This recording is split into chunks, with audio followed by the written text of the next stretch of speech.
You can see my screen? Okay. Alrighty. Okay, so I have different topics. I do this every 6 weeks, and we have different topics so that we can cover a lot of things. And I always pray that the thing we're talking about today is what you need to hear. We get many people subscribing. A lot of those that are not here then get the email and they watch the replay. So my hope is that, like that God speaks through me, and that you are able to find some hope tonight. I am going to show you today how to end suffering while you continue to love and honor that person that you're honoring today. I want to ask you, if possible, to please turn off all distractions so that we can be fully present. I am all yours right now. I am only with you, and I am giving you my all. And I think the more you give and the more present you are, the more you get out of it. I ask also that you please stay until the end. We have 2 bonuses, actually. I'll tell you one of them, but the other one is a surprise. The one of them is I will stick around for anybody that has questions, and I'm going to happily answer your personal specific questions. And the other bonus is a surprise. So we'll talk about it at the end of the presentation. You are here, you're in the right place if someone you love passed away. If you're going through a divorce or a separation, Frankie, thank you for being here, because a lot of people think that grief is only when a person dies, and we experience grief daily. We're experiencing the loss of our life as we knew it every day. For starters, we grieve our youth every day. But people are grieving their health. They've lost a loved one to divorce, to separation, to death. Like, grief is a lot more encompassing that we give it credit. And I think it's important to remember this so that we can be empathetic with those who are going through a different kind of grief, and become aware of how similar our pains can be despite the differences in the reason for that suffering. And if you have experienced any form of grief, which is what I was explaining. And why am I doing this? And who am I? And I still ask myself, right? And the reason I'm here sharing this webinar with you is because I have a PhD in clinical psychology, and I have been in practice for 20 years.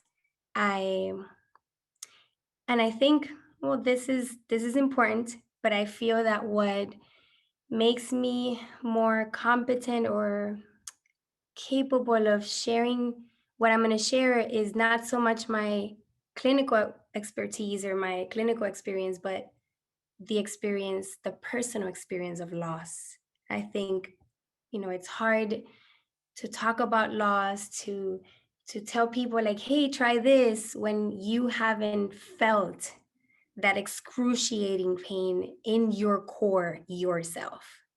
So I feel that's what really brings me here. I want to share a little bit of my story, if you would allow me. This is just 5 minutes, but hopefully it brings a little hope and perspective.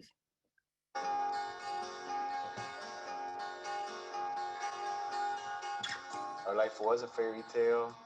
We had the 2 princesses, the little prince.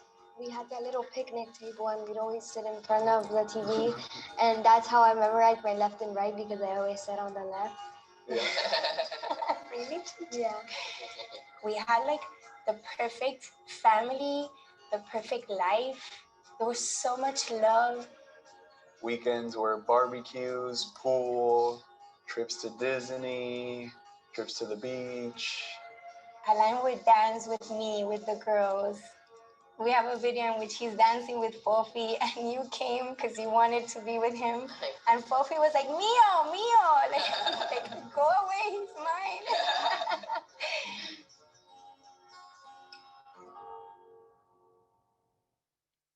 I remember taking pictures in the barbecue One time I came and I saw her in the deep playing with some other kids. And I said, be careful with Fofi. She doesn't know how to swim too good. So in my mind, I keep on saying, if I knew it, I would take her out of the pool. That's the last time I saw her. It has been the most painful day of my life. To this day, I don't know what happened or how it happened. I know that I was talking to Christy, and then suddenly she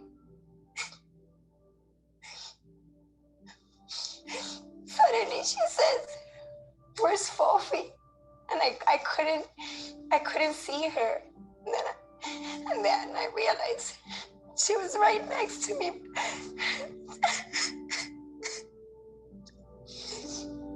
But at the bottom, we got to the hospital and we were in a small room. And at some point, I see the monitor, and there's like a line, like a straight line. Like, does that mean she's like not like no pulse anymore? So I was like, make her heart beat, make her heart beat. And that was my prayer, like, God, make her heart beat. Please make her heart beat. And he didn't. He didn't make her heart beat.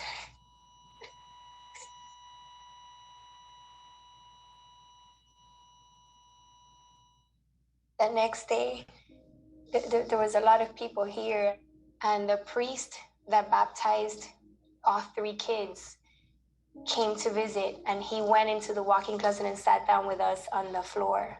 And as we're there, Alain is asking, is it possible to be happy again?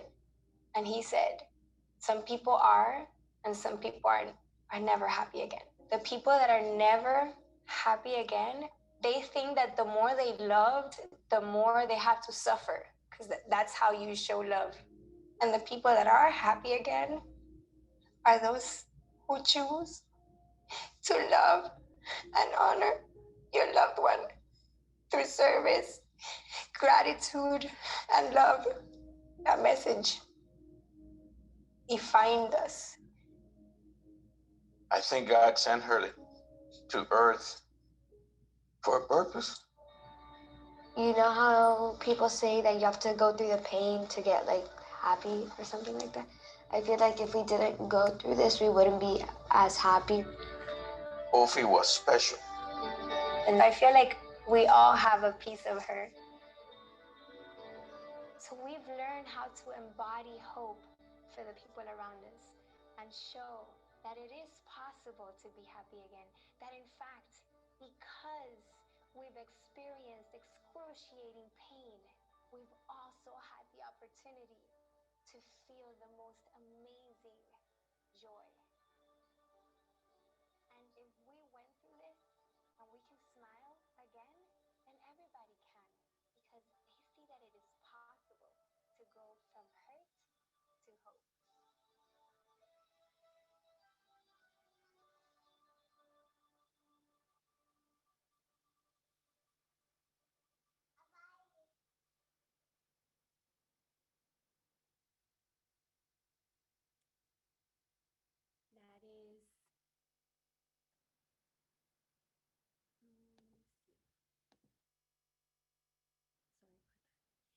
That is, she is the reason I'm here.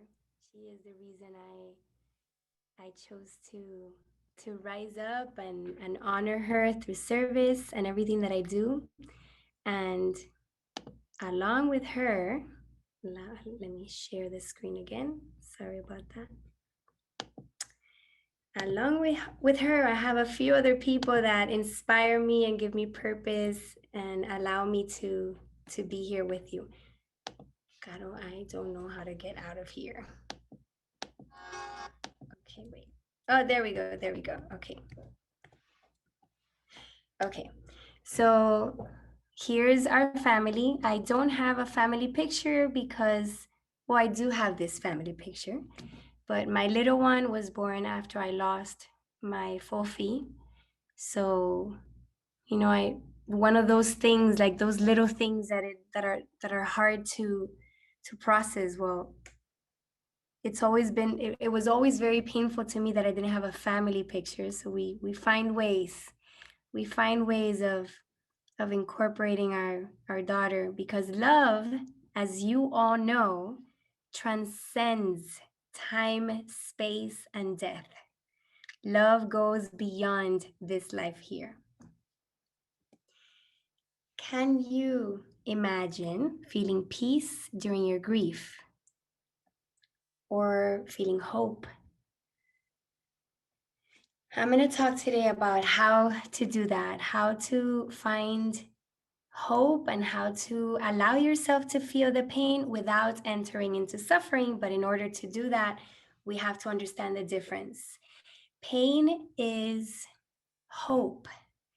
When we experience pain, what that means is that something is healing inside of us. Whenever we fall and we see, like, we start getting like the little cascarita, how do you say that in English? The Someone help me. My English is not very good. The scab, yes.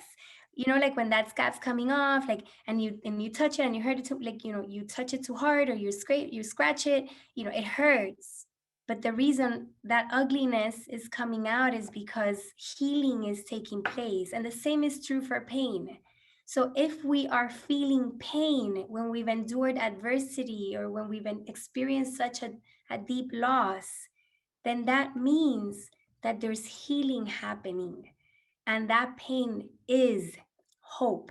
The hope that it will get better, the hope that that pain means something, the hope that there's healing taking place. Pain is hope. And it's so unfortunate. And I am on a mission to change this. It's so unfortunate that people think pain is bad, right? And that we want to shelter our kids from pain at all cost.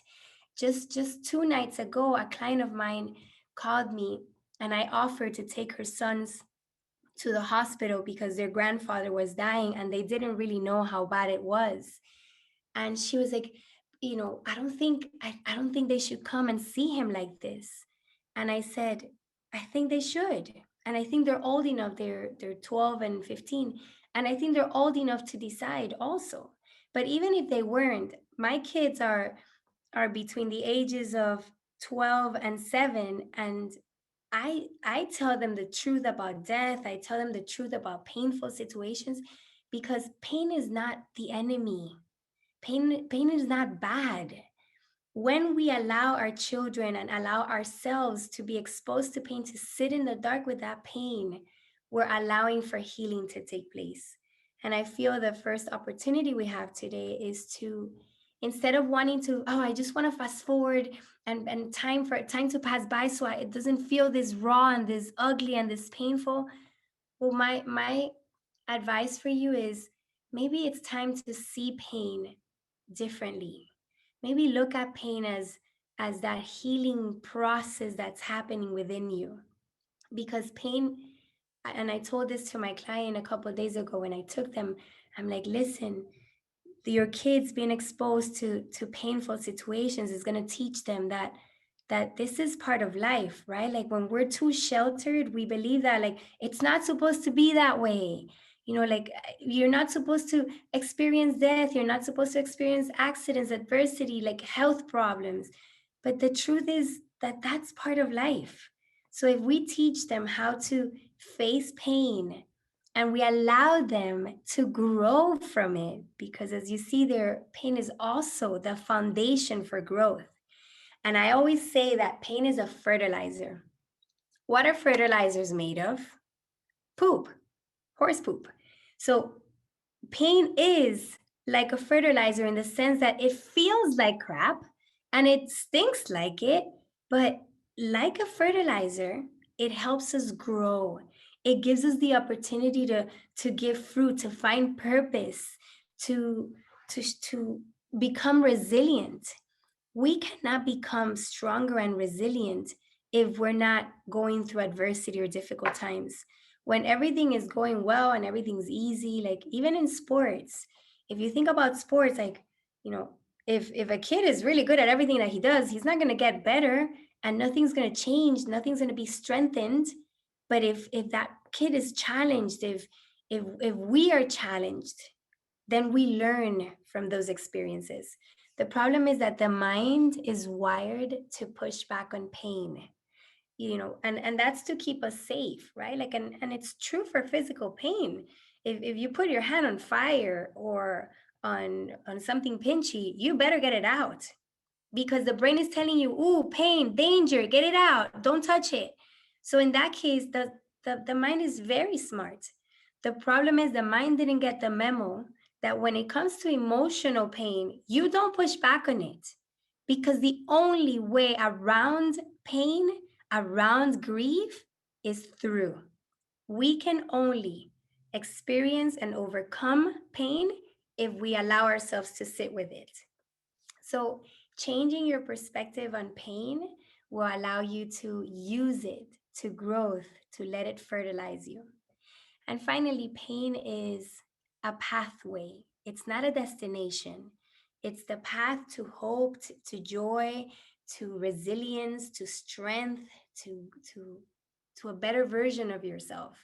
Pain is a gift if you think about it, but that's different to suffering. And a very wise man called Haruki Murakami said, pain is inevitable, suffering is optional. And I couldn't agree more. We have to go through pain. We're every day, whenever something doesn't go our way, when we don't have power over something that we want, when we endure loss, we feel pain, we grieve. But suffering is a choice. And a lot of us like enter into suffering or end up suffering when we've lost a loved one, because we don't realize that there's a difference between the pain that heals and the suffering that we choose to endure and experience. And when I when I first lost my daughter, I remember that night going into I went to her room to sleep with my older daughter. They shared a room.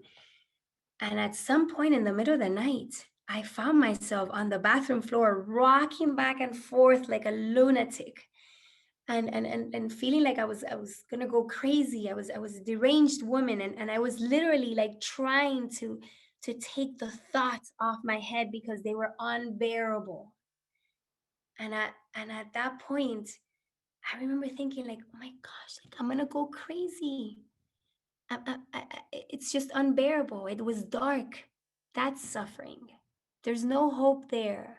I wasn't thinking, oh yeah, this pain is healing me and helping me like move to the next. Of course not. So are we going to experience suffering at some point? Absolutely, we're humans. But we have the opportunity today to become aware and understand the difference. So suffering is is darkness. There's no hope. When you're suffering, you think that this is going to be like this forever, and your thoughts are, I can't do this forever. I just want to fast forward time to see if something comes up from it. I can't do this anymore. I want to die. I wanted to die. Whenever the flashbacks, I still don't know how this happened. I was with my daughter there next to her. I, and then I kept on imagining like how she found like I I I couldn't. But engaging in those thoughts brought on suffering, because I'll never have an answer to those thoughts unless God reveals them to me. So asking the wrong questions, engaging in the wrong belief systems or thoughts or flashbacks is going to prevent us from moving forward. So, which then leads to suffering holds you back. A lot of people come to me years after having lost their loved one, and they're like, Betsy, I feel stuck. It's like my life ended, like he was my purpose. I was taking care of him for years while he was sick, and now now what do I do? I felt that was my life purpose, and now I don't have it anymore. Betsy, I feel stuck because that was the love of my life, and I'm never gonna find anybody else. Betsy, I'm stuck because that was my one and only child. And who and what do I live for now? I can't have any more kids anymore. like we feel stuck because we're in darkness. We don't see the light. We don't see the growth that God or the universe is preparing us for through this pain, through this cross. And then finally, we think that pain is the final destination. So we we lose hope. That's when suicide ideation comes up. That's when we when we feel dark and stuck and push everybody away and become lonely, and and just really like create our own hell on earth, because we've made it all around the darkness, the pain as the final destination, rather than reinterpreting that pain as the opportunity to grow and move forward.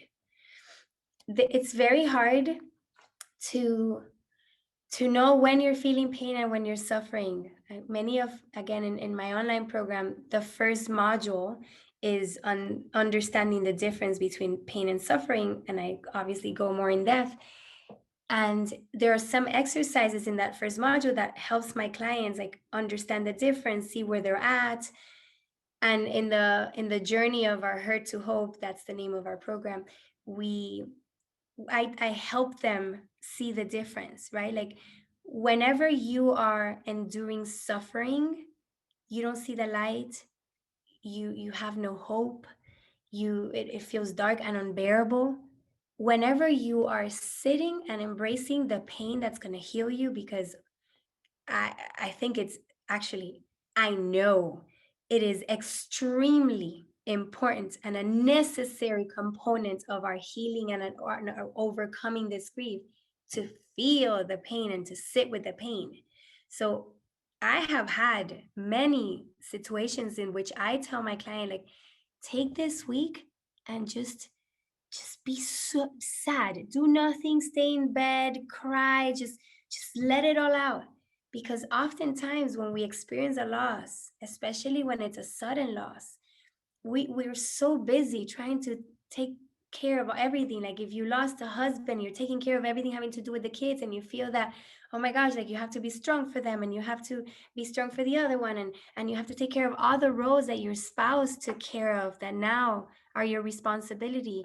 Or your dad didn't leave a testament, and now you're having to deal with all these things, and attorneys and accountants and your siblings. And there's so much that can be going on where there's a loss that doesn't allow you to be still and feel the pain, that we we we try to escape it, or we try to skip that, or no, no, no, I have to be strong. No, you don't have to be strong. Your loved one just died, or you just lost this person that was so dear to you in your relationship. No, you don't have to be strong. You have to be still with that pain. But understand that when you're feeling pain, if it's pain and not suffering, it is bearable. It sucks. It's a fertilizer, it stinks.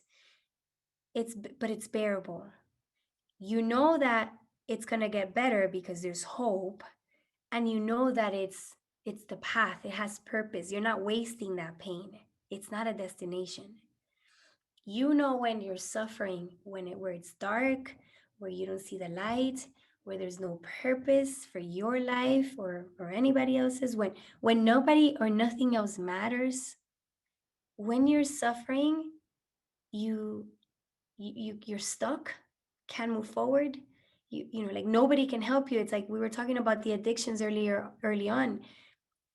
Nobody can get you out of suffering. I've seen, and this breaks my heart.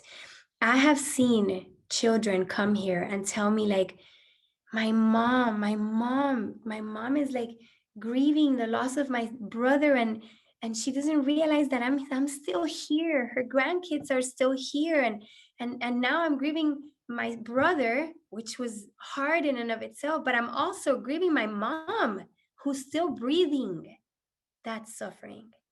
Suffering is when you die while you're alive, when you stop living while you're still breathing.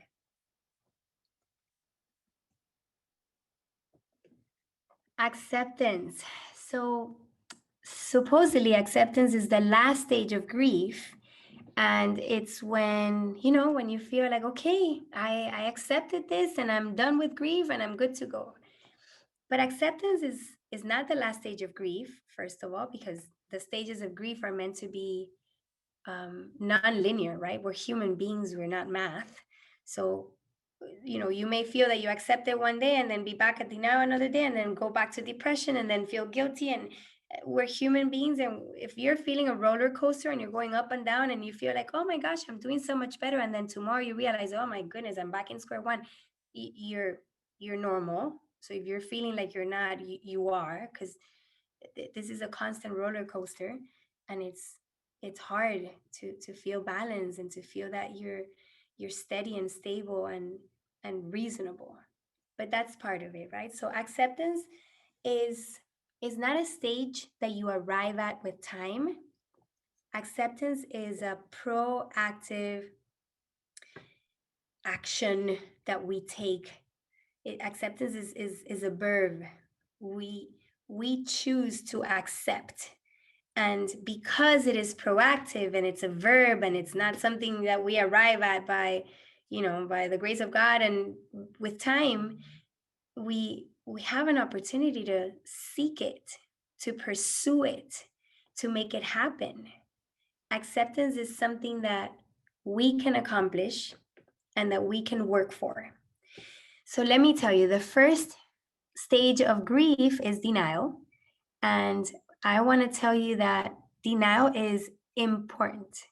When I first saw this, when I realized that this was happening, I was like, no, no, no, no, no. Like, what's our first reaction when somebody tells us the news of a tragedy? No, no, no, no, that can't be. No, no, that can't be. And we can't accept that. Like, that cannot be. Well, that's denial. And it's not denial that, oh no, we're denying that this happened and we're pretending that it didn't. It's not like that. It's not like a rational denial.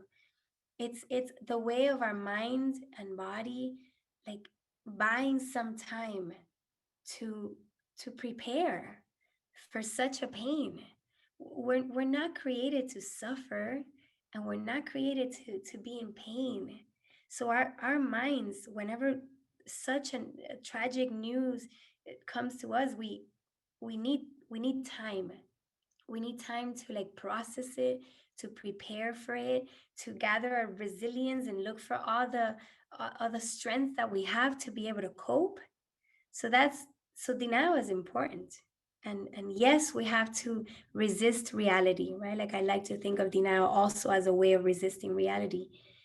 And that is purposeful, because we need time to prepare for acceptance. But denial has an expiration date.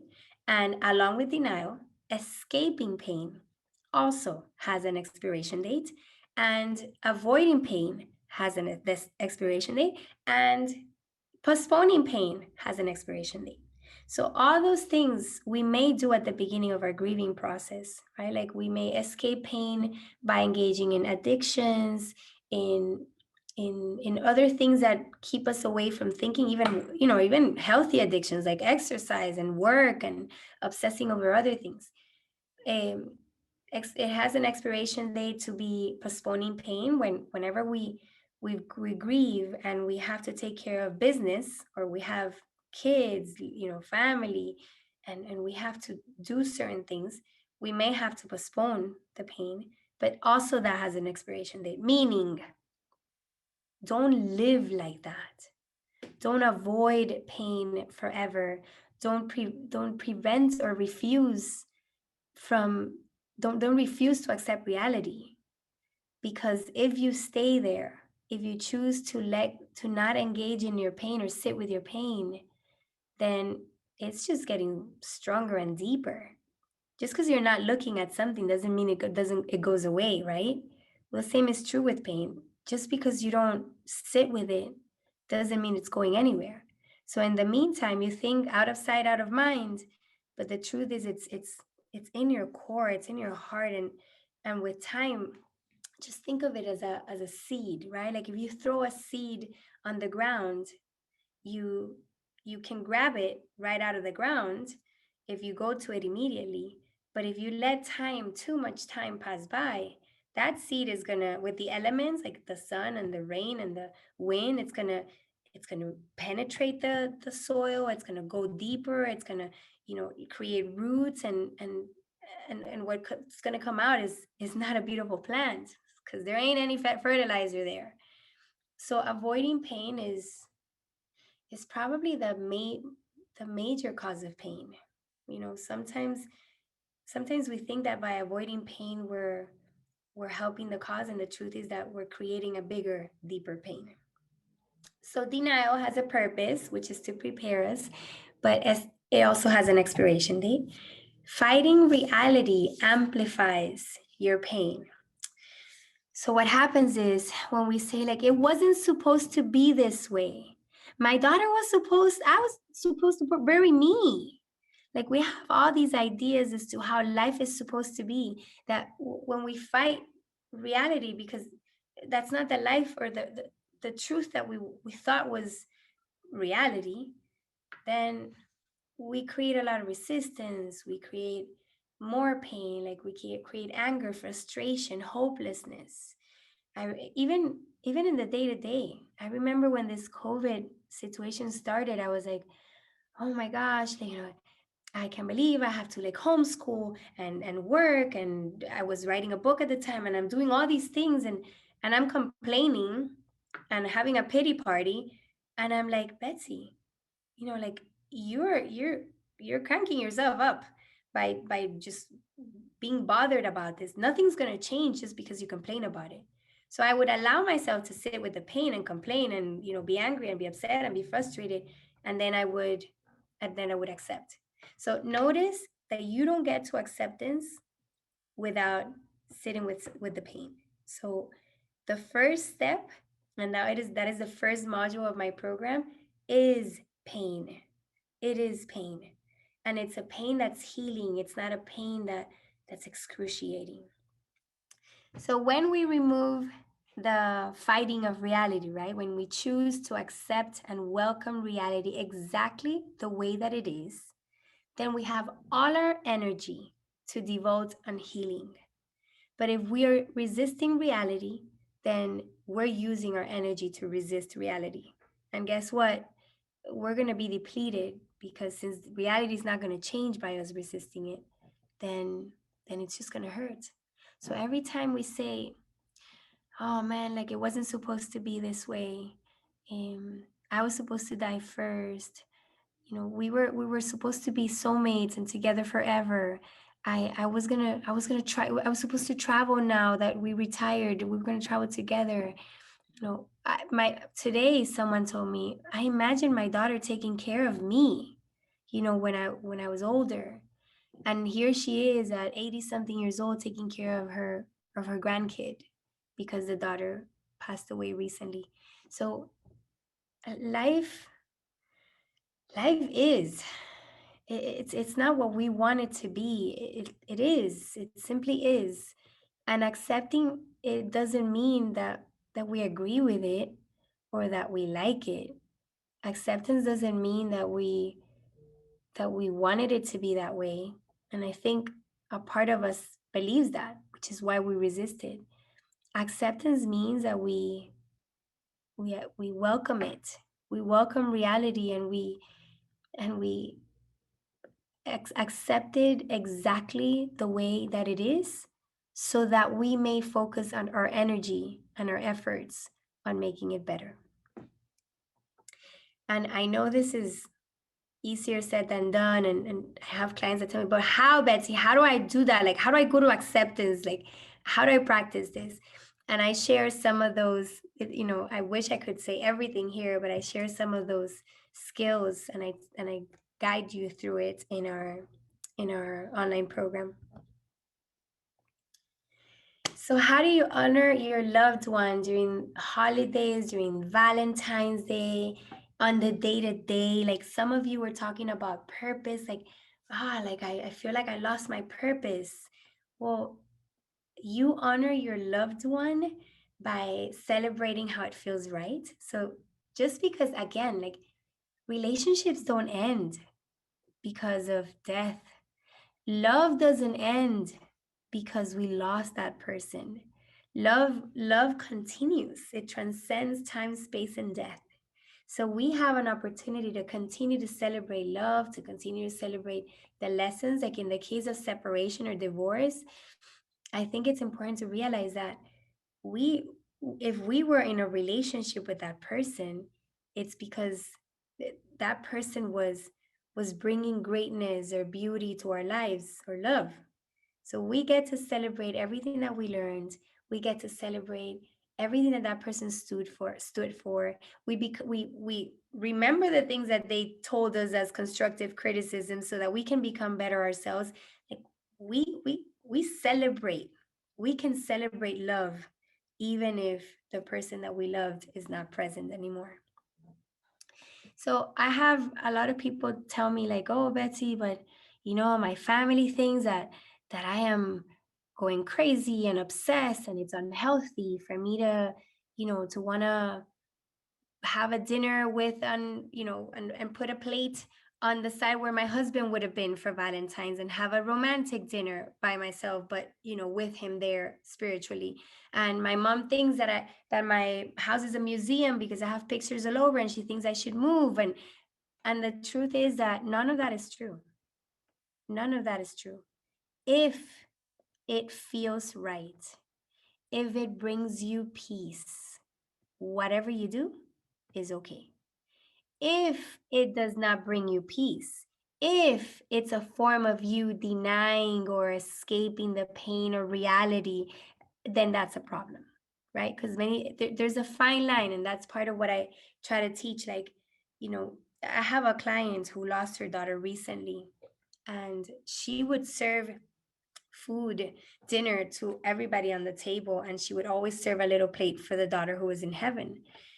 And a lot of people may think that's crazy, but the reason she did that was to let the kids know that that she continued to be part of her family.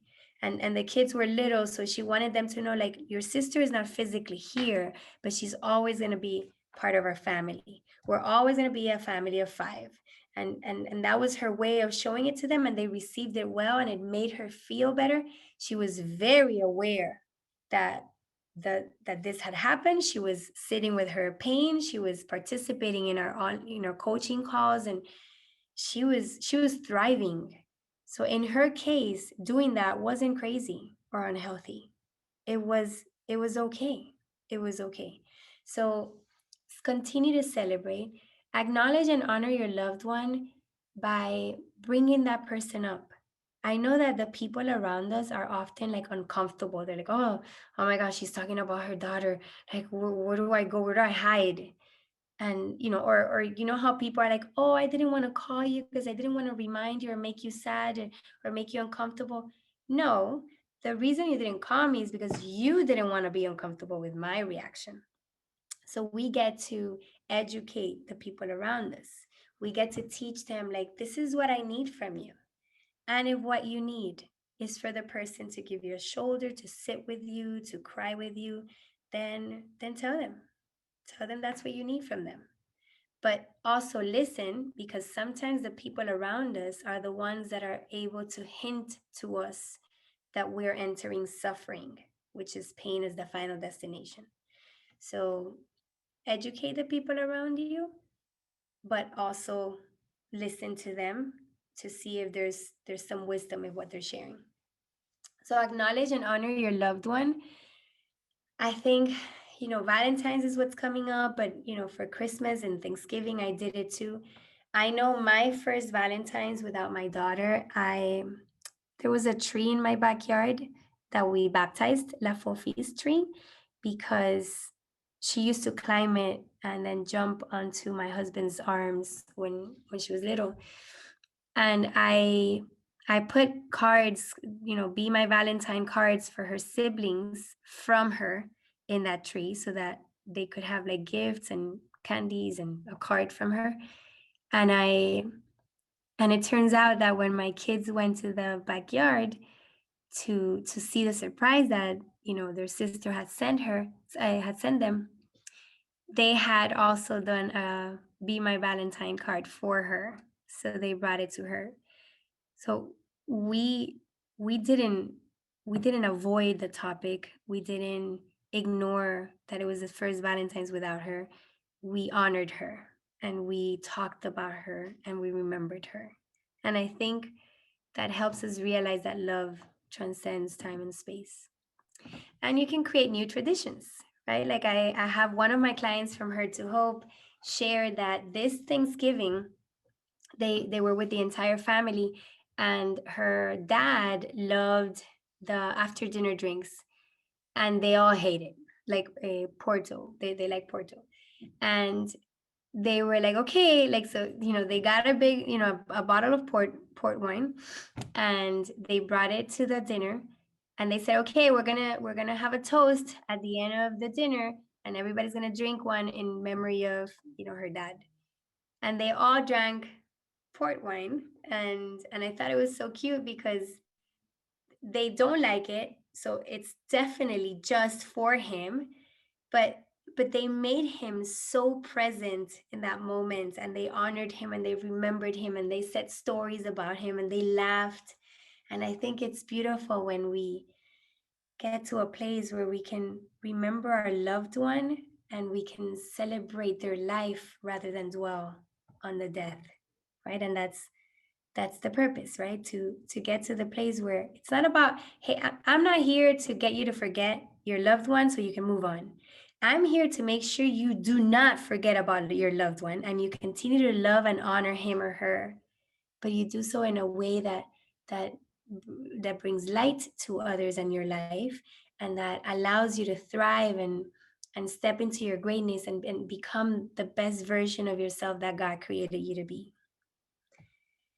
And finally, I think one of the most beautiful ways of healing pain is through service and gratitude.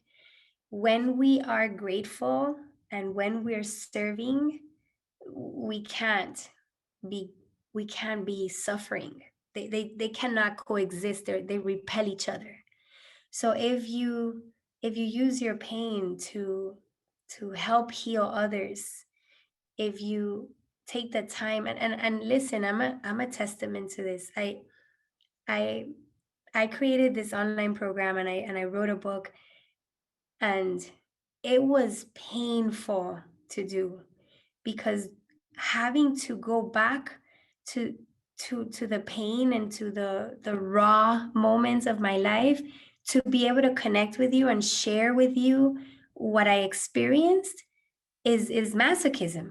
Like nobody wants to go there on purpose, but I did it because I believed that I had a legacy to continue, and I wanted to honor my daughter through service, and I wanted to use my pain for the well-being of others. And in doing so, I'm thinking I'm doing it for other people. And it turns out that God is blessing me. Right? It's a double blessing because I may be blessing others because they know that I know pain, so they believe me, and I'm able to give them hope. But I heal in the process, and through all those tears that I put myself through, I healed, and I'm the happiest woman on earth. And everybody that knows me can attest to that. That doesn't mean that I don't have moments where I feel more than others, but I am generally and genuinely happy. And I lived for my husband and my kids, still do. So the thought of me ever even smiling again was not even a possibility. At some point, all I could see was darkness.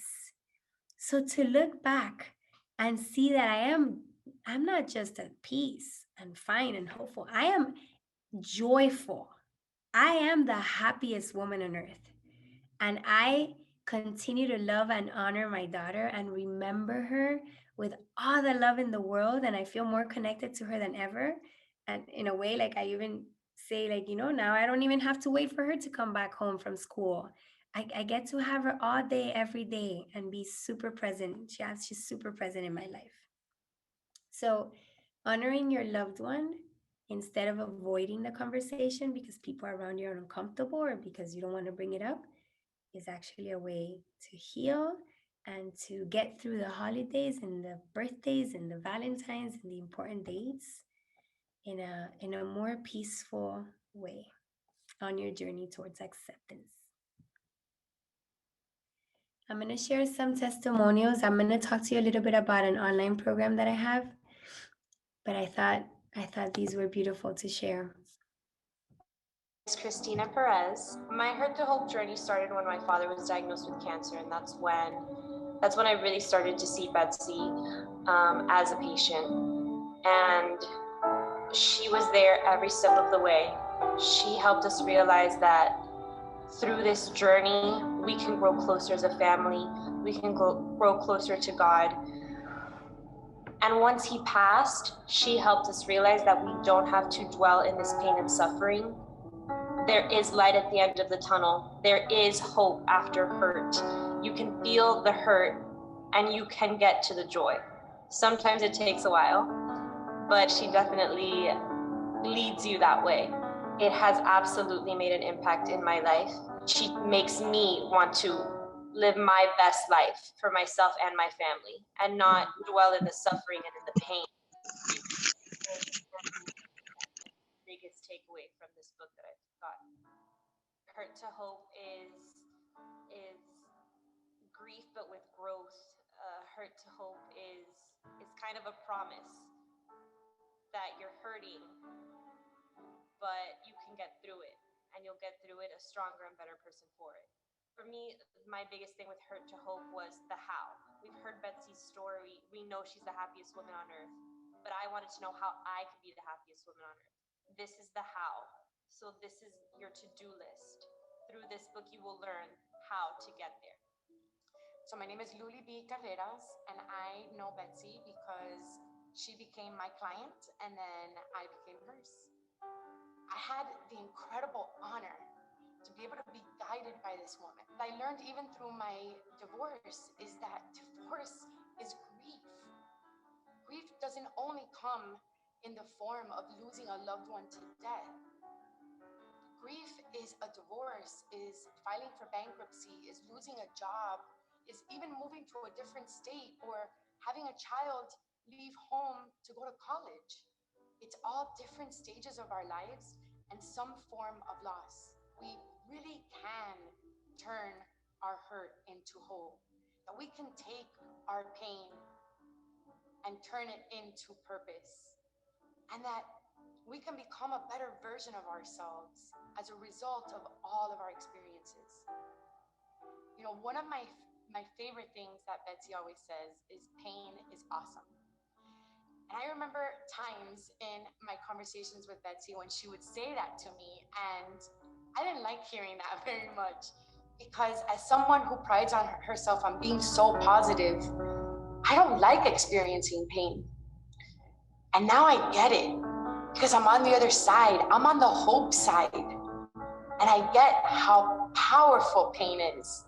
Now, when I'm experiencing heartache or a challenge or an obstacle, I'm like, bring it on, because I know what's on the other side.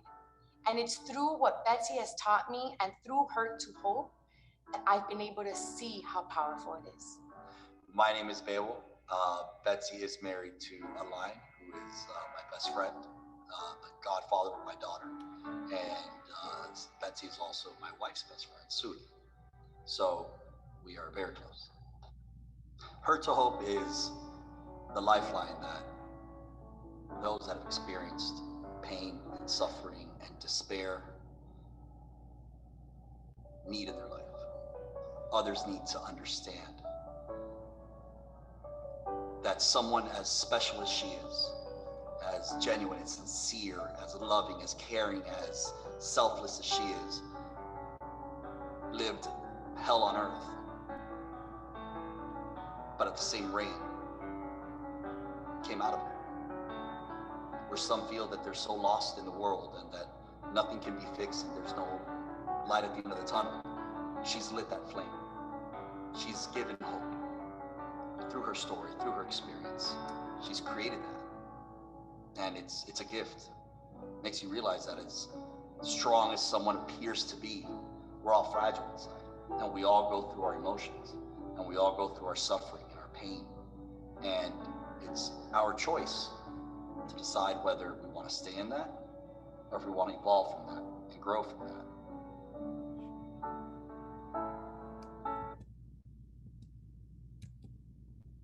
My name is Christina. Sorry about that. Okay. Okay. So how would you feel if you could continue to love that person without missing him or her? If you could continue to be in a relationship and feel that person's presence and find joy again. I want to emphasize this. I am not different than you.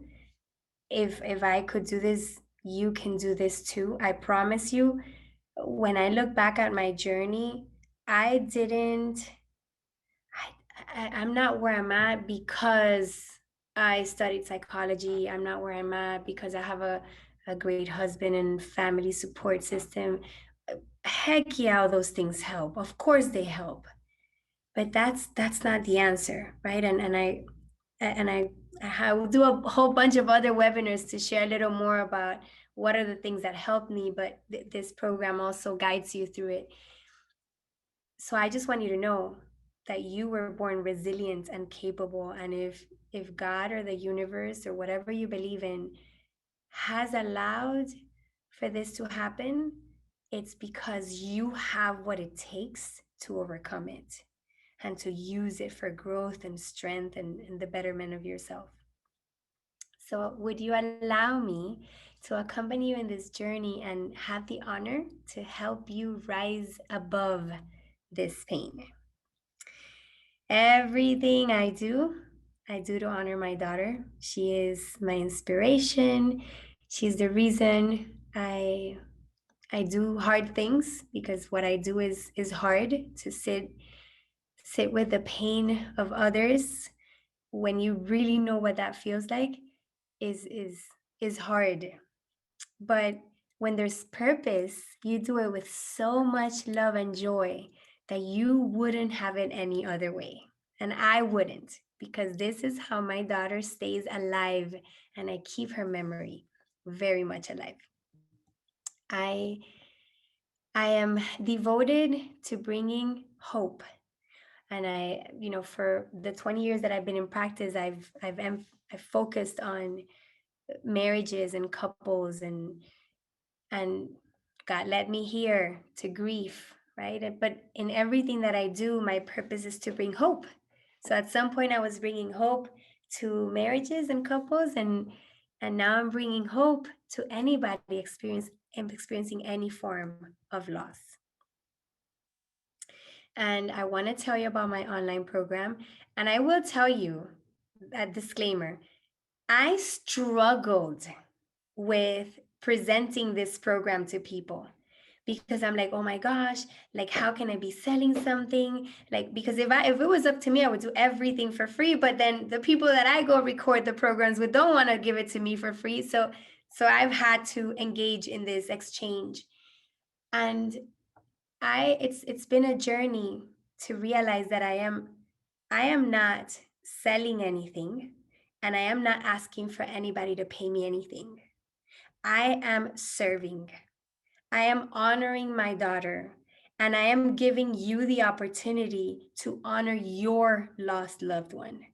And when I think about it that way, I'm like, instead of like, oh, how could I ask these? No, no, no. How could I not?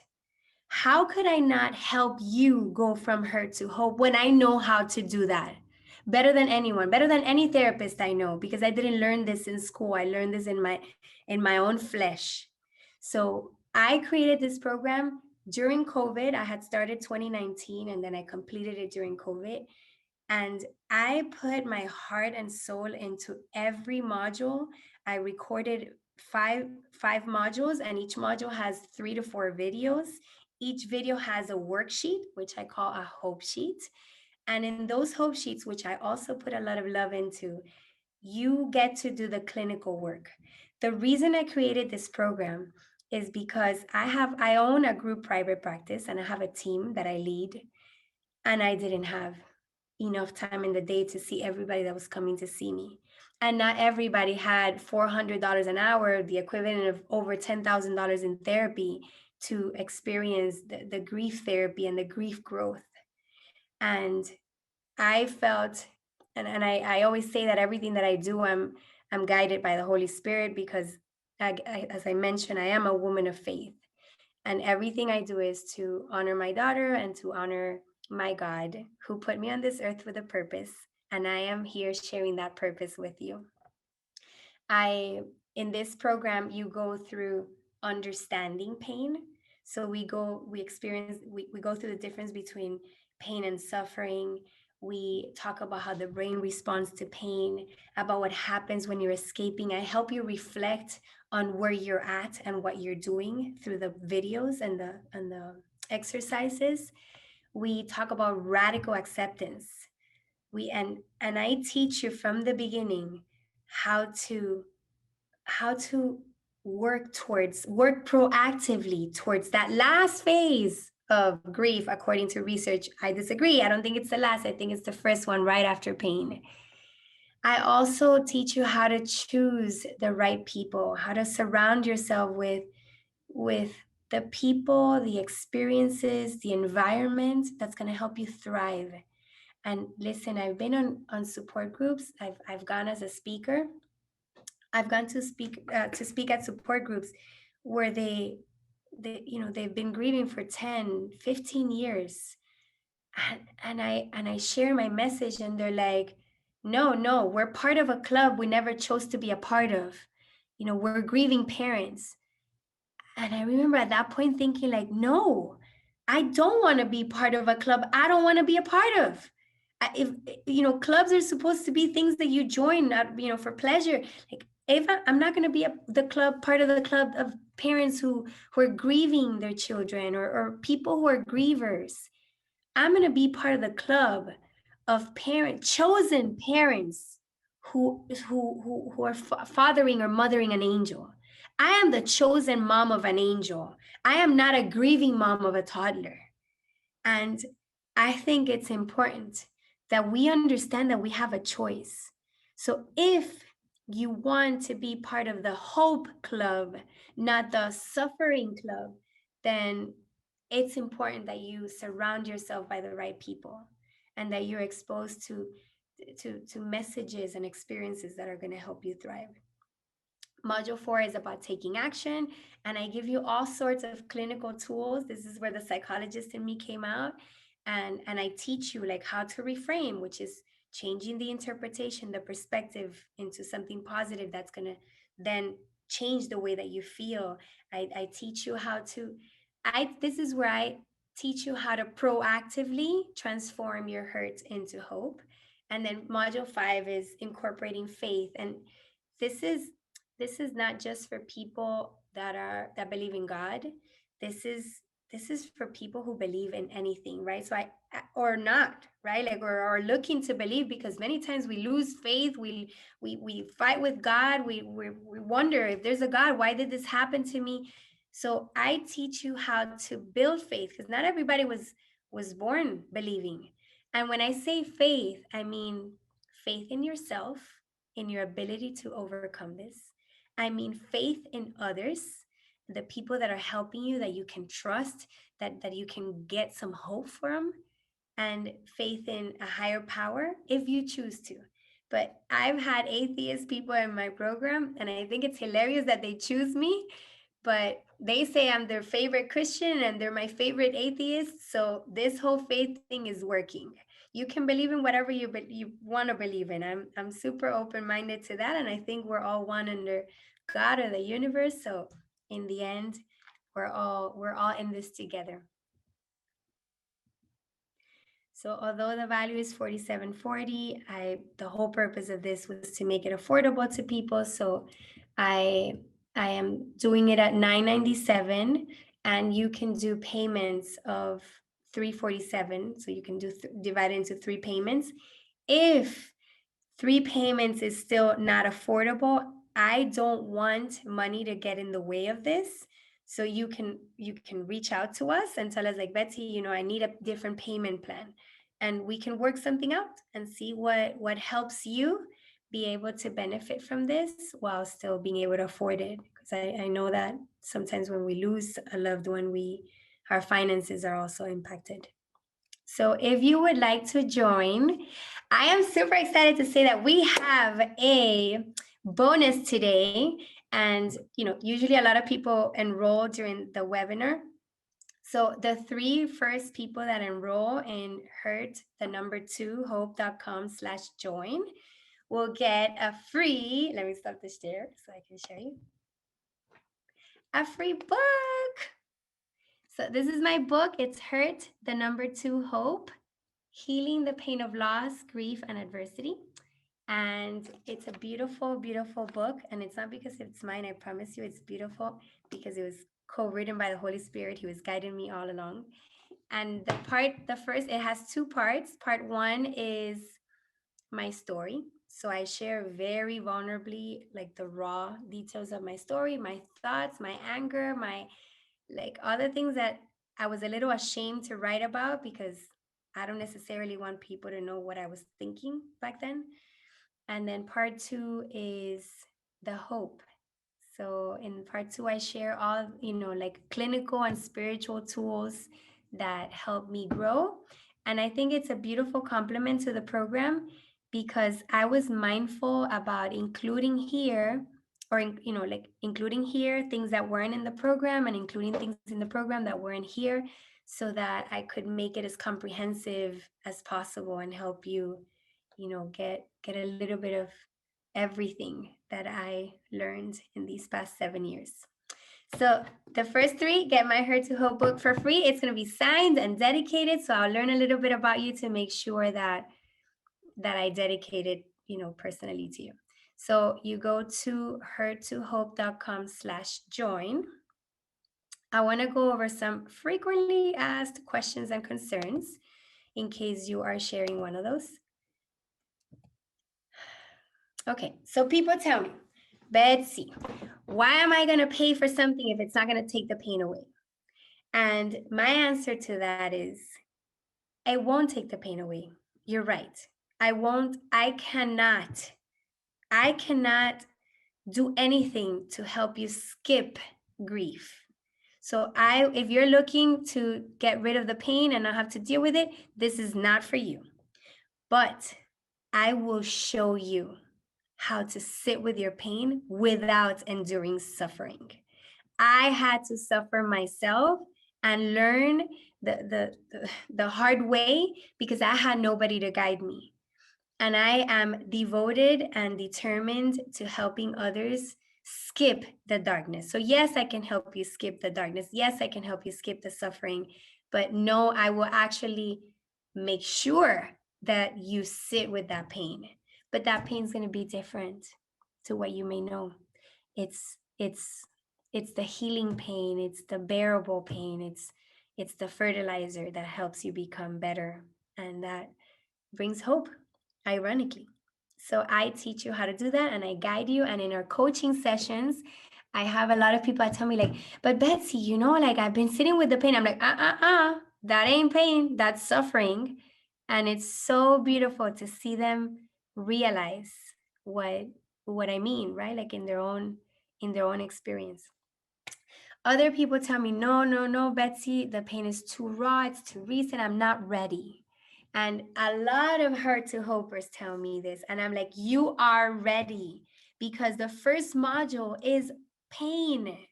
So if you're in pain, we start with where you're at. I will accompany you through this. I went through this, guys. This is not like the 5 stages of grief. This is like real experience. So if you think it's too raw and you're not ready to do work, at the very least, let me help you sit with the pain in a way that serves you and heals you. You don't have to do anything for now. I know I couldn't do anything at the beginning. I didn't have the energy, the desire, the will. to do work, like therapy work. Well, this is not therapy work. This is real grief healing work. So you stay in the pain, the module of pain, as long as you want, because it's an online program that you can access at your pace. So if it's too recent and too raw, it is not too recent or too soon for this program. Oh, Betsy, I'm not a group person. This is not my thing. I don't like to be on group stuff. Well, first of all, you may or may not participate of the group coaching calls, but I will tell you, that's probably one of the most powerful things of our program.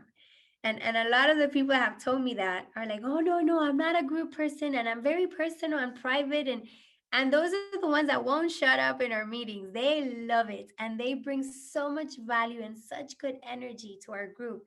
Like, I have two in mind right now that we're like, no to groups. And right now I can't imagine a group without them, because they're a light to those people. So if you're thinking, oh, I'm not the group person, well, you haven't been in a group with me. I'm really cool to be in a group with, just number one. And number two, it's not about you. This is not just about you. The people around you are suffering. This client that I told you about is suffering because her mom has decided to continue suffering. And you are responsible for a lot of people, and the impact you have in the people that surround you. And just so you know, even people that are not watching, that are not family members or people, like, they're still watching. I realize now that people who I didn't know, who knew about me because of the news or because of a common friend or something, they were watching. They were like, it literally felt like I had a scarlet letter here that read like, oh, this is the mom that lost a daughter. Because people would look at me to see how I was doing. And in hindsight, I realized, man, they were they were looking to see if I was gonna rise or if I was gonna stay down. And and because I rose, I inspired them. And a lot of people have come to me and told me, like, you don't know me, but I was there when you were going through this, and you inspire me to be better at this and this and that. So people are watching you, number one. And number two, when you join a group, you may not be a group person, but you may bring a light to that group, and you are responsible for leaving this world better than you found it. So the group is not for you. The group is maybe for the people around you. And if you do this to serve and to bless, then you'll end up being blessed as well. I'm not into online programs. I prefer in person. This is not my thing, Betsy. I'm that kind of person, actually. I'm the one that would complain about that. And the beautiful thing about this is that this is not an online program. Like, my kids do this thing called IXL math, and I have to, like, enter the things online, the results and the answers. Well, these are videos. So if you listen to music or podcasts or some preachers or YouTubes, then just listen to the online program. Put them in the car, put them on your phone, put your headphones, go for a run, go for a walk, and listen to it. These are videos that have audio. You don't have to look at them. I mean, I look pretty good because of the makeup and all, but you don't have to be looking at them. You can listen to this information, and you can make me part of your environment, of your team, to help you become better. And so it's not an online program the way we think an online program is. It doesn't have like charts and graphics. It's just me sharing a little bit of hope with you. And you can do that however it's comfortable. And you can also access it at 3 o'clock in the morning when you can't sleep because you have all these flashbacks and nightmares, and you're grieving. You can't necessarily call your therapist at 3 in the morning, but you have me in these videos and in these hope sheets. So online, I know I love in person. I love seeing people, hugging them, like being present. But COVID taught me that it is possible to have that same intimacy and that connection and that energy in virtual resources. And finally, it's too expensive, some people may feel. And this one I am very confident about.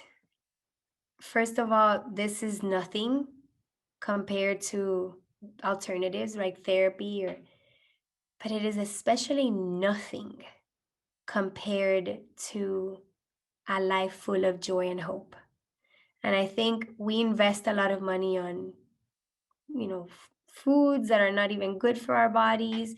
We invest money on things, clothes, cars, like sports, tickets, concerts. I don't know what we invest money in, right? Like all those things.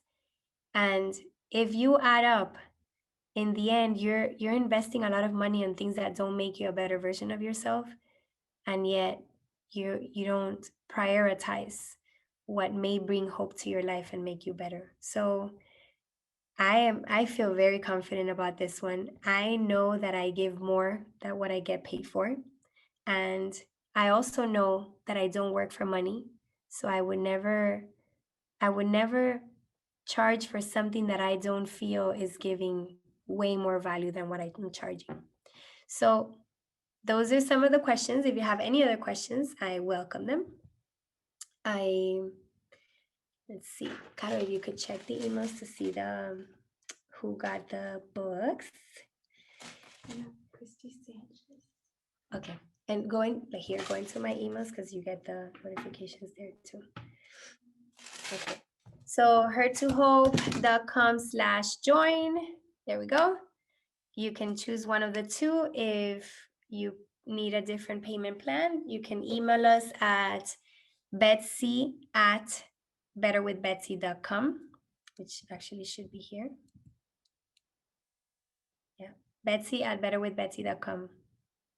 This is our social media. Okay, so I am all yours. I am here to answer your questions, to hear concerns. If you have anything you'd like to share, I am all yours.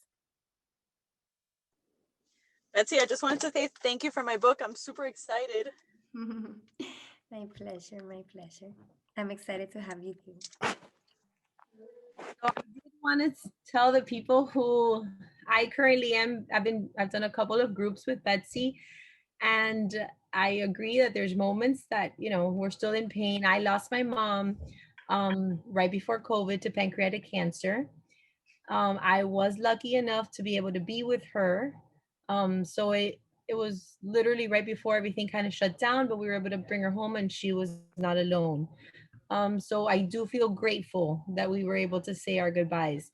With that said, I I I can't even tell you. I guess I could give you a real life testimonial because I am much stronger. I feel that I do. I've always been a positive person, and it's hard. It was hard for me to be like, well, I can't be a sad. How can I be sad? I am always positive. I try to look at the good in every situation, but I struggled. It was hard.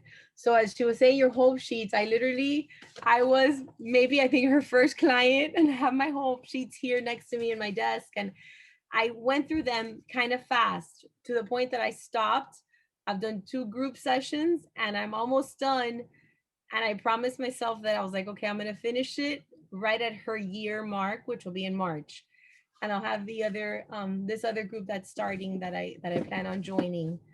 So it's, at least for me, like I spent the money during Christmas, and I thought at first I struggled because I had things to buy and I have 3 kids, but it was the best money I spent, and I gifted it to myself. So again, I'm not I'm not a paid commercial. I'm a true testament that you do feel hope. And it's not that you're not gonna have a bad day. She can tell you on Saturday I had a bad day. My brother sent me a song, poor guy, and I don't think he meant to start like waterworks with me. And I cried a lot. I cried a lot. My mom's birthday's tomorrow. But I think I think she's told me I tend to anticipate like the pain before the day arrives, and I riled myself up a lot on Saturday. So tomorrow I get to, to honor my angel. Thank you, Tessie. We love having Tessie. She's a light. She's a light, and that's what's beautiful to me, that I get to see you from that hurt, like hopeless position to this light that you are, and I'm sure people can see it and feel it. You're an inspiration. Thank Well, I wanna say thank you, Betsy, and for all of you. Like what you're seeing online is real. I mean, she's just real. I bumped into you at a yogurt place, and you just said, "Oh, look here, I have something for a free yogurt, so you could take the kids." And that's who this woman is. I mean, my daughter. I went through a divorce, and she doesn't really, she keeps her emotions inside, and she went to speak in front of a group of Girl Scout leaders. And after Betsy spoke, she's like, you know what? I want to go see her. I really want to go see her, which to me was music to my ears. So, what you're all like seeing is genuine, all heart, real truth. And I'm blessed to have heard your testimony, to have met you, and I'm honored to be, doing this program. Thank you. Thank you, Frank. Thank you. I'm excited to have you too. Hi, Hi, Melly. One of I'm my here. followers. Hi, my favorite time of the month is webinar day. Yay. I always look forward to these. I started working with Betsy 2 months after my best friend in the whole wide world passed away, and we're coming up on 8 months now on the 16th. I can't believe it, and I still feel like it just happened. But Betsy saved my life. I was suffering. I was alive, but I wasn't living.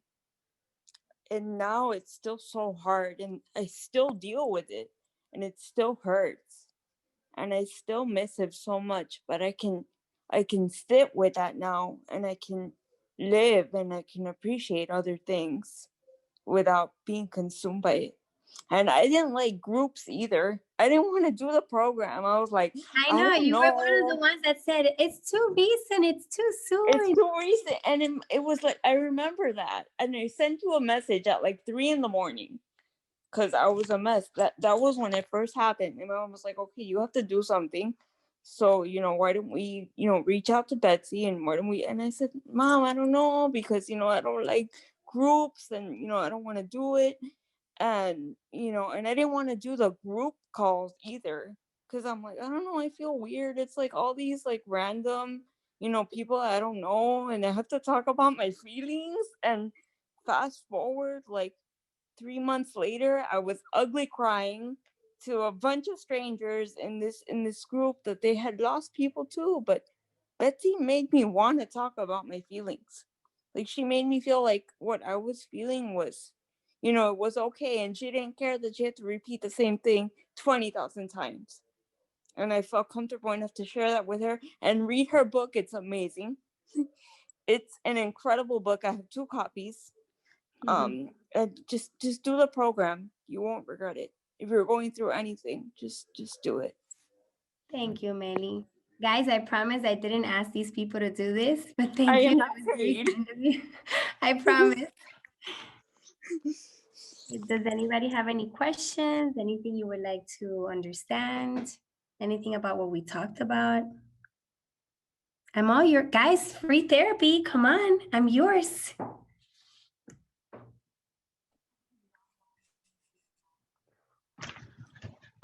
Betsy, what was the moment for you that because I'm guessing there was a moment that just something shifted in you, and you said, okay,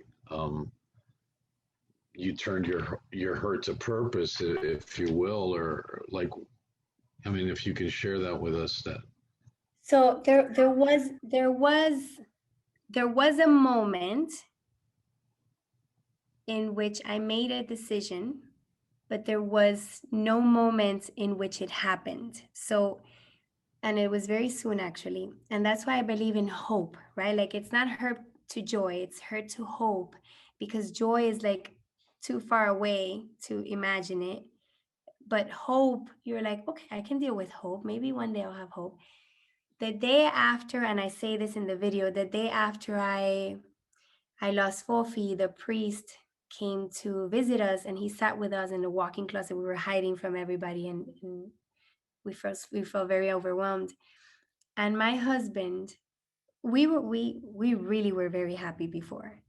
And my husband was like feeling like he was never going to be happy again, right? Like nobody could smile at my house. So he asked the priest who has seen all sorts of adversities and losses, right?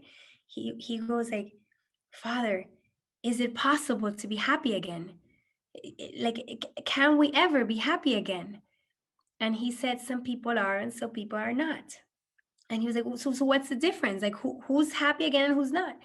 And the priest said, "Those who are never happy again are the people who honor their loved one through suffering, because society teaches us that the more we suffer and cry, the more we loved. Oh, look at that person going out already. And oh my goodness, look at her dancing and she's laughing. Like I guess she wasn't into her husband, or I guess she didn't love her kids so much, right? Socially speaking, we think that love equals tears, but love is not measured by the tears we shed. And that day he made it clear to me.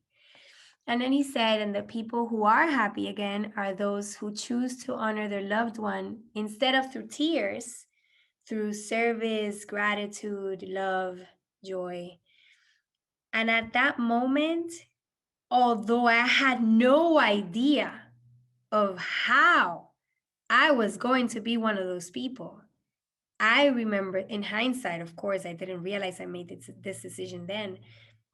I realized that that's the moment that I said, I'm going to be like those latter people. I'm going to be like the people that honor through service, gratitude, love. And and I guess it takes making a decision to be able to reach somewhere, right? Like when we want to work out, we're like, oh yeah, I want to start working out. Yeah, I want to start eating healthy. And we can want all we want, right? But it's not until we decide that we're going to work out and we have a plan. For exercise, I recommend you have a plan. I didn't have a plan. I, I didn't know how, right? Like I had hope. And that hope this priest gave me. That's why choosing the right people to be surrounded by is important. This guy said, it's possible to be happy again. I knew him to have enough experience to know what he's talking about. I believed him. So I had hope that I could be happy again too.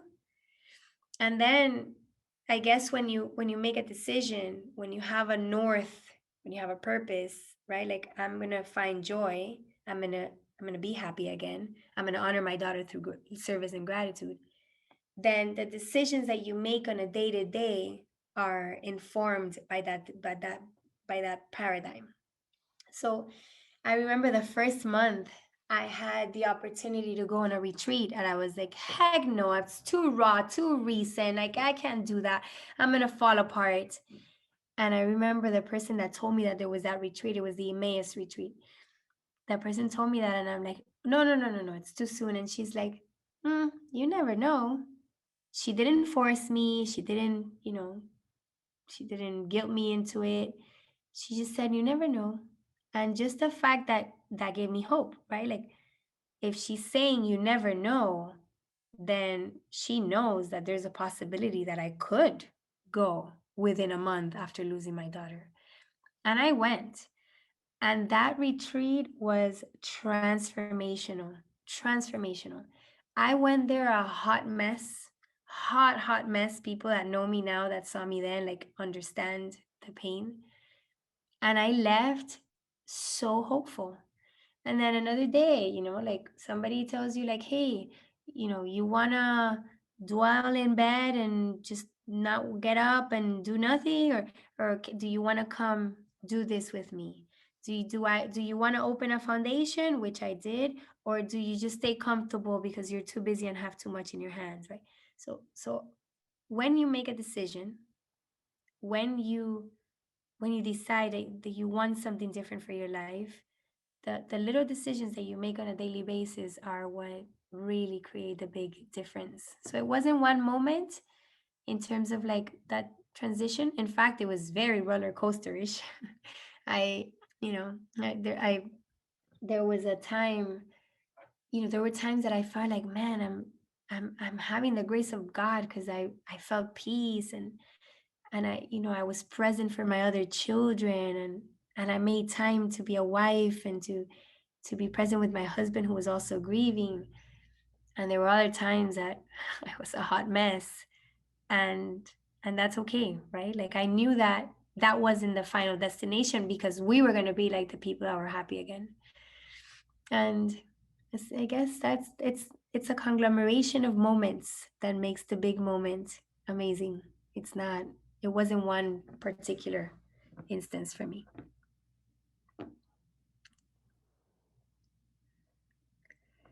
Anybody else? If you have a specific question or something you're struggling with, I'm happy to listen. Yes. You muted yourself again, Dolores. Can you hear me now? Yes. Okay. Yes, I do. I actually, what really, again, thank you so much. But what really got me was listening. Was I like how you talk about hope, and I won't, I know that I had the chance to talk to my husband, and he said the way to honor him is to continue with life, live life to the fullest. And I get moments that I'm there, and then the guilt. There's this guilt. I don't know even know how to explain it. It's like if I mean, I like I talked to my daughter and she said, but mom, that's what dad wants you to do. Dad wants you to be happy. He wants you to enjoy life. And, like he asked me to like, transfer the love I had for him onto our kids, and to make sure that they, almost like what you said, that they not only lose their dad, but that the mom go that I would go with him. So I promised him that I would not do that. But I tell you, there's times when the guilt just, I don't know how to deal with that. So let me just share that the reason you feel guilty is because you are coming from the paradigm or belief system that the more you suffer, the more you loved. So if you're moving forward, oh my gosh, you're forgetting about him. Oh my goodness, I didn't think about him. I didn't cry today. Like, right? Like if we come from the belief system that tears are what prove our love, then you're going to feel guilty. So, what I suggest you do is that you change the paradigm, you change the belief system, you reprogram your mind into believing that you honor through love by loving your kids, by loving the people around you. You honor through service, gratitude, by every day waking up and saying thank you for all the things that you had an opportunity to tell him and hear from him. And just by reframing, and that's something that I teach in the taking action module, just by reframing and changing the interpretation and the perspective, everything that you're feeling will change, because our emotions are tied up to our thoughts and our actions. So if it's like a triangle. So if we change our thoughts, our beliefs, then the way we feel about certain experiences, the way we act in regards to certain situations is going to change as well. So reprogramming that paradigm into one that allows you and gives you permission to experience moments of hope and joy and grace will help you remove that guilt. And Sue, was it Susan? Susan talked about guilt also, but in her case it was like the guilt of preventing something from happening. And although Frankie gracefully shared something that I think was very powerful and valuable, I think it's also important to know that guilt oftentimes is an illusion of us having control over everything, right? Like it's founded in that. Like we think we have control over everything and everybody. And I could have avoided it and I could have done something different. And the truth is, if there's something I've learned with my experience, is that we don't have control over everything. I was psycho mom that put my daughter in survival lessons as soon as we moved into a house with a pool. She was in swimming. And I was there with her. and they would criticize me from how like overprotective and psycho I was. And it happened to me. It didn't happen to the parents that are laid back, and we don't have control over everything. Mm. So we get to surrender that, and we get to fully accept and welcome reality as is. Thank you.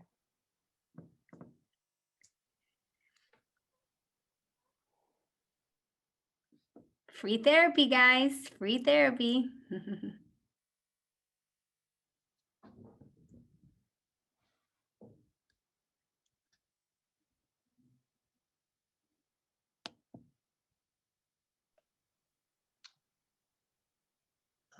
Okay, hi. This is my first time on here. My name is Kathy, and this right now I've been through this grief before. I lost my daughter. She was 18 months old. I lost her in 1991. I lost my only brother in 1986. My brother was murdered. My daughter was born with 3 heart defects. She survived her first heart surgery at 3 months old. So I know that you will get better. Through the grace of God, I got through those. Amen. Okay, but now I'm going through it all over again. Oh, Kathy.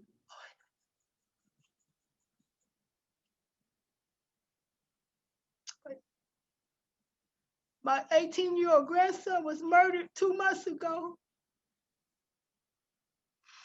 I raised him till he was 12 years old, and he moved back with my daughter, his mom. But she was also a good mother, but she let me raise her son to 12. But he was like my son, so I got to go through this again. He was only 18 years old, murdered, shot, and killed on December the 9th, 2020. So I just wanted to come in because eventually I want my daughter to come in and see. So I know I will get better one day, but it hurts so bad again. I just got to go through it again. So I just want to share that with you guys. That's it. Hi, Kathy. Sorry.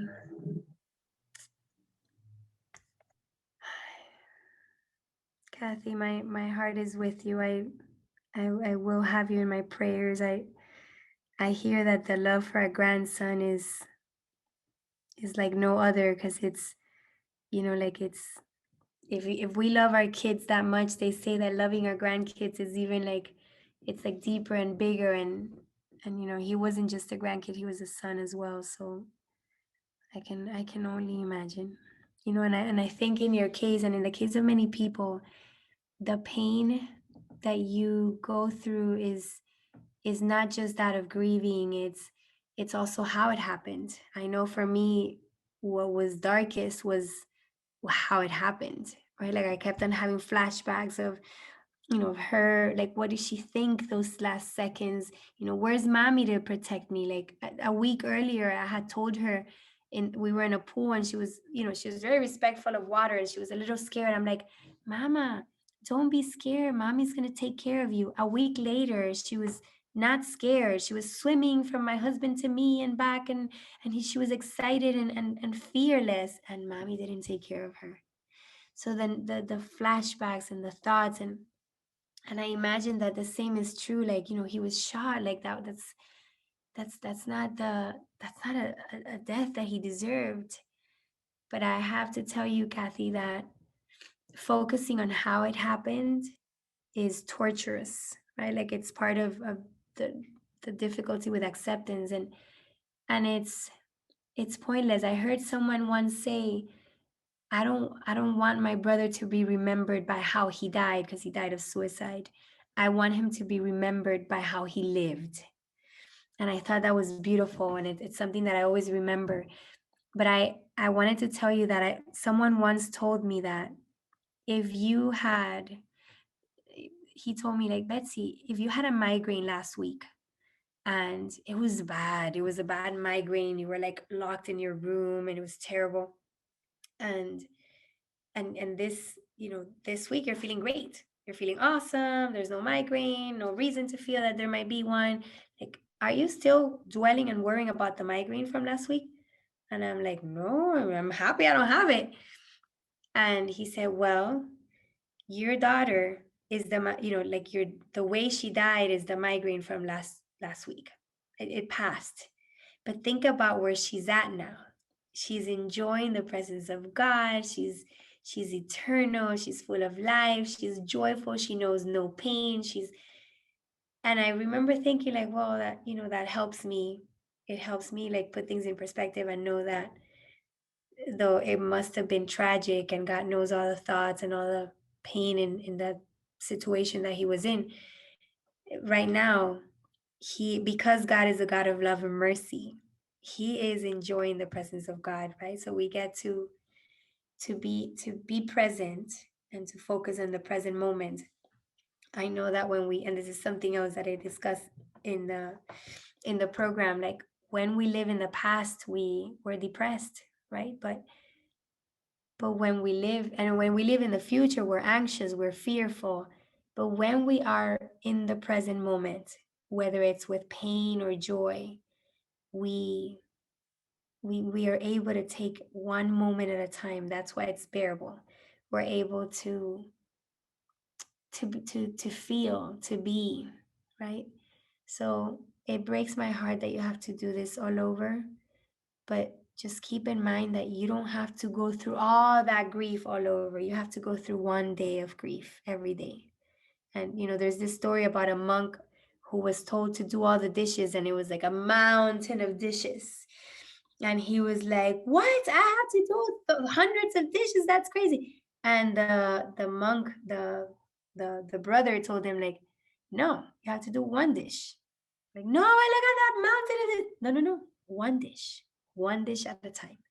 So if you think, oh my gosh, I have to go through this all over, it's going to be too overwhelming. It's going to that pain is going to be greater than the pain of the day to day. So just remind yourself, no, I just have to get through this moment. I get through this moment.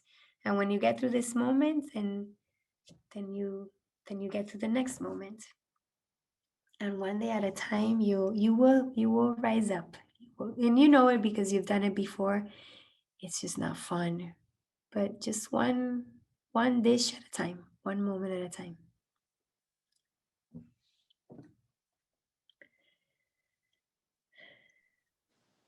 Hello. Hi, Delia. Hi. Mm. It's the first time I'm watching this program, and I lost my son. I'm from Mexico, and we celebrate Christmas on Christmas Eve, and it was his birthday. He was turning 23, and he passed away that day. Oh. Hi, Amy. I'm so sorry. He was my first child. His father passed away when I was 2 months pregnant from him, and we have a lot going on together, and it was just like me and him, just one person, and now I don't know how to keep going without him. And I have a 4 years old, and I just don't want to be here anymore. You have a 4-year-old? Yes. I hear you, Delia. I hear you. I know that when you are where you're at, it's hard to imagine life without the person of your life, right? Like, it's hard to imagine that it's even possible. And that's why, once again, just hope, right? Like, just have the hope that tomorrow will be one less day of suffering, because the more you sit with this pain, the less time you have left to be in pain. And if you could use your 4-year-old, my goodness, Delia, he needs you. you also lost a brother, and he needs you.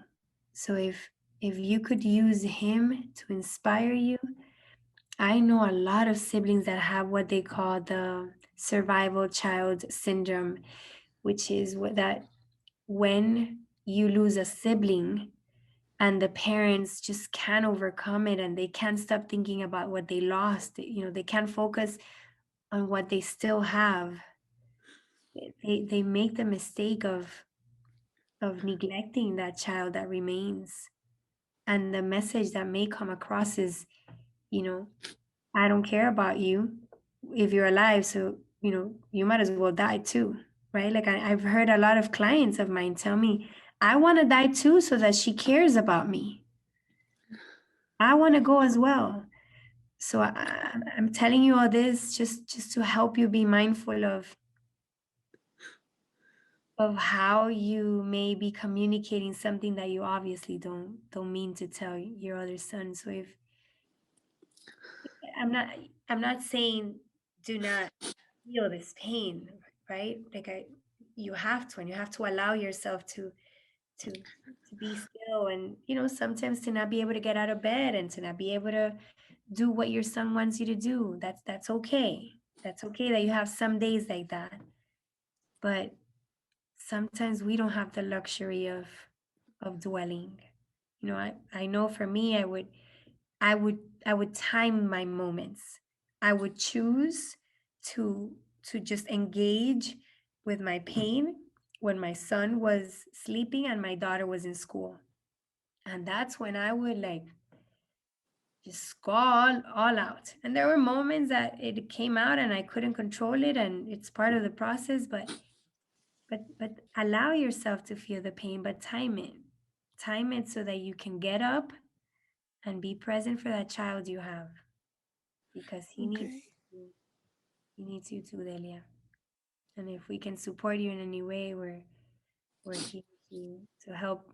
And again, if you want to join the sessions that start on Tuesday, you have to sign up by tomorrow at midnight. If not, you have to wait 8 weeks to join the coaching sessions. You can do the program, the online program, but not the live sessions. Okay. Thank you.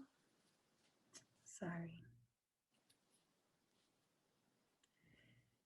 Okay, anybody else before we go? I know it's 10 o'clock. Oh my goodness, you guys, thank you for being here with me. I didn't realize how late it was. Bye, Amy. Thank you for joining us. Real quick, Betsy, Tuesdays at what time? Tuesdays at 4 o'clock. 4 o'clock. Yeah. Thank you. Eastern Standard Time, Eastern Time. Yeah. Thank you. Okay, so. Hang up, my speaker's broke. Pardon? I lost you, Kathy. What?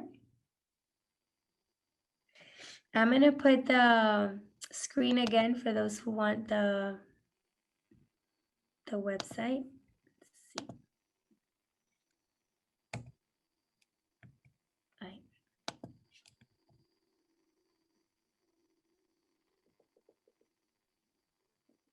so heard2hope.com/join is the website, and I will, or heard2hope.com, you can join there as well. It's just shorter and join. So I guess I will see you in 7 or 8 weeks. What was that, Kathy? I don't know if she meant to. Let's see. Okay, so I'll see you in 7 or 8 weeks. If you have someone that would like to, that you feel would benefit from this, you can sponsor them, you can invite them. They can go to hurt2hope.com website, and I am here to serve you. I'm on social media at Better with Betsy or hurt2hope_. Better with Betsy is easier. So if you go to Better with Betsy on Instagram, on social media, on Facebook, I'll be there to serve. You guys have a great night. Take care. Bye.